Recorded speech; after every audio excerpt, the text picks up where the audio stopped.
ഈ പടിയത്ത് വരെയൊക്കെ പടക്കം വാങ്ങാൻ പോണോ? നമ്മുടെ ഷാജുട്ടിന്റെ കടയിൽ വാങ്ങിയാ പോരെ? ഇന്നലെ ഷാജുന്റെ കടയിൽ ഞാൻ 2 കെട്ട് കമ്പിത്തിരി വാങ്ങി. എന്റെ പൊന്നു മോനെ 3 കെട്ട് തീപ്പൊട്ടേന്ന് കിട്ടും.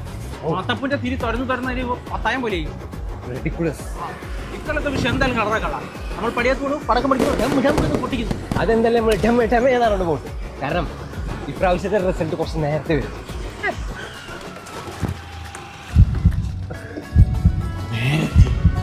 വിശ്വസില്ലേ? പൊട്ടുന്നുള്ള കാര്യത്തിൽ ഉറപ്പായി. പിന്നെ ഇങ്ങനെയാണ് ഇപ്പൊ എങ്ങനെ പറ്റത്തില്ല.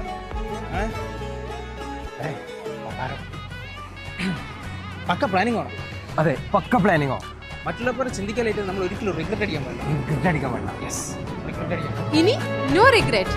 ഈ വിഷുക്കാലം നിങ്ങളുടെ ജീവിതത്തിൽ കത്തിക്കയറാൻ ചൂസ് ഹാക്ക. മാർക്കറ്റിംഗ്, ടെക്, ഡിസൈൻ മേഖലകളിൽ നിങ്ങളുടെ പാഷൻ അനുസരിച്ച് പഠിച്ചുയരാം.